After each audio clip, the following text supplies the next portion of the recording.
आज के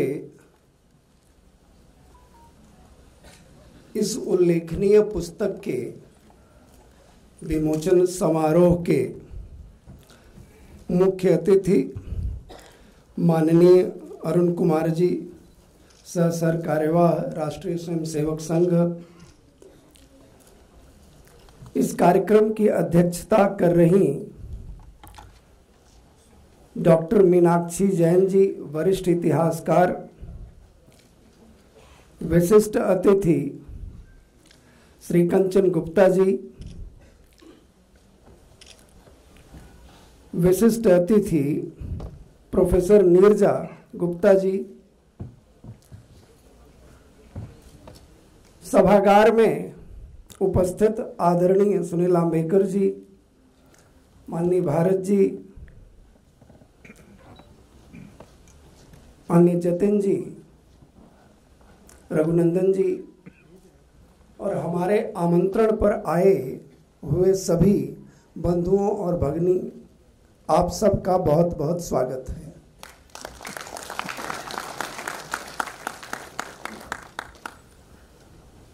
प्रज्ञा प्रवाह के दिल्ली प्रांत के दायित्व के नाते मुझे ये अवसर मिला है। इस अवसर के लिए श्री दत्तन जी का, माननीय नंद कुमार जी का हृदय से बहुत बहुत आभार। मैं जब कह रहा था कि विशिष्ट पुस्तक, तो उसके पीछे मेरा एक मंतव्य था। आप सब देख रहे होंगे जो अनवेलिंग हुई उस पर हिंदी में स्व लिखा है, और जब मैं इस स्व को परिभाषित करने की कोशिश करता हूं तो मुझे इसका किसी और भाषा में यह भाव देने वाला शब्द नहीं मिलता। इस नाते वह स्व ही इस पुस्तक को विशिष्ट बना देता है। एक और बात, विद्यार्थी के नाते, शिक्षक के नाते, जब भी मैं राष्ट्रीय आंदोलन को पढ़ता और पढ़ाता था या उस पर कुछ लिखने की कोशिश करता हूं, तो मेरे मन में बार बार एक प्रश्न आता था कि क्या सिर्फ राजनैतिक आजादी के लिए इन महापुरुषों ने अपने प्राण उत्सर्ग कर दिए? क्या सिर्फ राजनैतिक स्वतंत्रता के लिए तमाम महापुरुष फांसी के फंदे पर झूल गए? तमाम अनाम क्रांतिकारी जिन्होंने अपने प्राण राष्ट्र की बलिवेदी पर उत्सर्ग कर दिए, तो क्या उनको सिर्फ राजनैतिक स्वतंत्रता ही चाहिए थी? उस प्रश्न का जवाब यह पुस्तक देती है। इस नाते यह पुस्तक विशिष्ट है, इस नाते यह पुस्तक उल्लेखनीय है। सिर्फ ब्रिटिश साम्राज्य से स्वतंत्रता प्राप्त करना ही मूल उद्देश्य नहीं था। स्वतंत्रता प्राप्ति के साथ साथ स्व के अस्तित्व को पुनः स्थापित करना भी एक महान उद्देश्य था। उस महान उद्देश्य के लिए तमाम क्रांतिकारियों ने, तमाम अनाम सेनानियों ने अपने प्राण इस देश पर न्योछावर किए।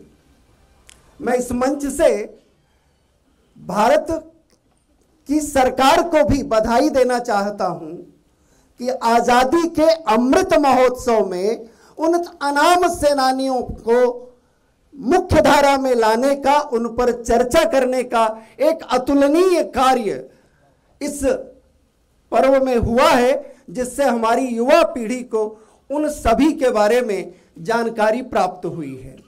वह जानकारी सिर्फ जानकारी तक सीमित ना रहे, उन्होंने उस स्वत्व के लिए, जिसके लिए अपना सब कुछ न्यौछावर कर दिया, उससे प्रेरणा लेकर के इस युवा वर्ग को, हम सबको अपने आप को भी खुद तैयार करना चाहिए। ये जो सेल्फहुड का प्रश्न है, स्ट्रगल फॉर नेशनल सेल्फहुड, यानी राष्ट्रीय स्वत्व के लिए संघर्ष,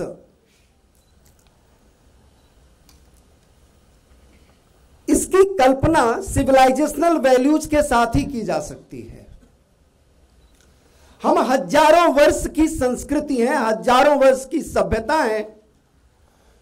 हमारे साथ जिन सभ्यताओं का उल्लेख किया जाता था, मिस्र, रोमा, ये सब मिट गए, लेकिन हमारा अस्तित्व बरकरार रहा और उसका सारा श्रेय इस स्व के तत्व को जाता है, क्योंकि स्व को हमने बचा कर रखा, इस स्व के लिए हमने संघर्ष किया।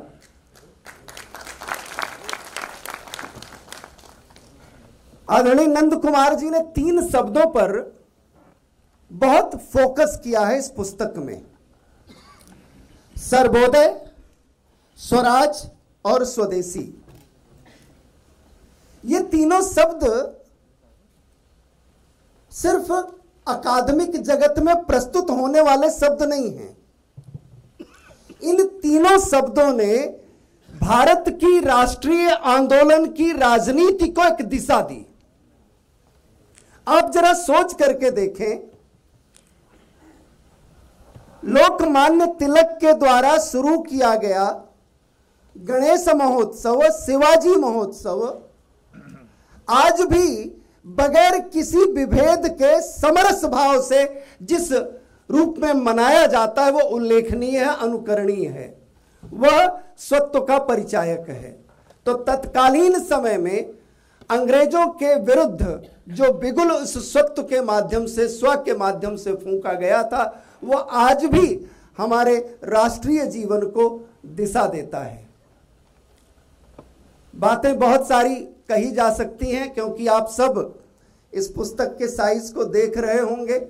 अतुलनीय मेहनत की है माननीय नंद कुमार जी ने, और अभी मैं और भागी जी आपसे चर्चा कर रहे थे तो उस चर्चा में निकल कर के आया कि ये 4थी पुस्तक है, और जिस तरह से आपका अध्ययन है, हम आपसे आशा करते हैं कि ऐसे ही तमाम दिग्दर्शक ग्रंथ हमको भविष्य में मिलेंगे और आपका मार्गदर्शन मिलता रहेगा। बहुत बहुत साधुवाद, बहुत बहुत धन्यवाद।